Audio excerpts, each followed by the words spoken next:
नांदेड़ के मुदखेड़ तालुका में 12 गांव में युवा किसान बालाजी पारुकवार ने अपनी खेती के में नए प्रयोग किए हैं। पिछले 6 वर्षों से स्ट्रॉबेरी की फसल खेती करने वाले पारुकवार ने इस साल लाल तरबूज के साथ पीले और केसर रंग के तरबूज भी उगाए हैं। 20 कुंटे जमीन में किए गए इस प्रयोग पर 20 से 30 हजार रुपए खर्च आए और सफल रहा।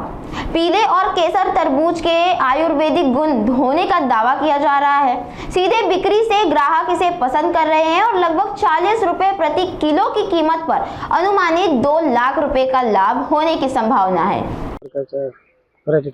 माझं नाव बालाजी मारुती अप्पा उपवार, राहणार बारड येथील मी एक युवा शेतकरी आहे। मी मागील 10 वर्षापासून शेतीमध्ये नवनवीन बदल करून नवनवीन पिकांची लागवड करतो।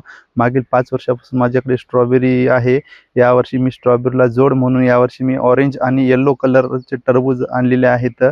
साधारणतः ते 10 आरवरती येलो कलर आणि 10 आरवरती ऑरेंज कलरचे टरबूज लागवड केलेली आहेत व मी ते शेतासमोर आपल्या स्टॉलला स्ट्रॉबेरी सोबत टरबूज विकतो आहे व ते टरबूजाचे शरीरासाठी फायदे जर सांगायचे जर झाले तर ते विटॅमिन ए, विटॅमिन सी असल्यामुळे ब्लड प्रेशर, शुगर वगैरे, थायरॉइड यासारख्या विविध आजारांवरती काम करण्यास एकदम चांगले आहेत व त्याची मागणी पण चांगली आहे सध्याच्या मार्केटमध्ये। कुठून आणला? ही व्हरायटी मुळात जर सांगायचं झालं तर ही व्हरायटी थायलंड या देशातली आहे। चवीसाठी कशी? चवीसाठी एकदम चांगलं आहे। याच्यामध्ये साखरेचं प्रमाण कमी आहे। शुगरच्या पेशंटसाठी हे फायद्याचं आहे। मागणी कशी आहे? मागणी वगैरे एकदम चांगली आहे। आता सध्याच्या आपल्या शेतासमोर स्टॉल आहे, त्या स्टॉलवरून 40 रुपये किलो प्रमाणे विक्री होत आहे। दिवसाला एक 4 ते 5 क्विंटल मी दररोज टरबूज विकतो।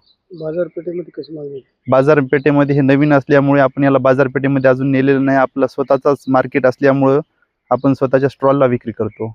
त्या टरबूजापेक्षा भावात काही?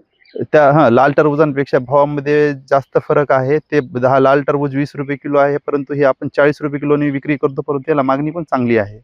सध्या विक्री पण होत आहे चांगली। शेतकऱ्यासाठी काय सांग? शेतकऱ्यांनी शेतीमध्ये पारंपरिक शेतीला फाटा देऊन नवीन शेतीमध्ये आधुनिक प्रयोग करायला पाहिजे आणि स्वतःचा माल स्वतःच शेतकऱ्यांनी विकला पाहिजे। इतर जे व्यापाऱ्यांची जी साखळी आहे त्या साखळीमध्ये जे काय त्यांच्या खिशात जाणारा नफा आहे ते आपल्याकडे आला पाहिजे। स्वतः शेतकऱ्यांनी उत्पादक होण्यापेक्षा स्वतः उत्पादक आणि विक्रेता झाला तर नक्कीच शेतीमधून एक चांगलं उत्पन्न येईल व शेतकऱ्यांच्या ते आज मराठवाड्यामध्ये जे म्हणतो ना आपण की शेतकऱ्यांच्या आत्महत्या व्हायल्यात, त्या आत्महत्या थांबण्यास नक्कीच एक हे होईल, फायदा होईल।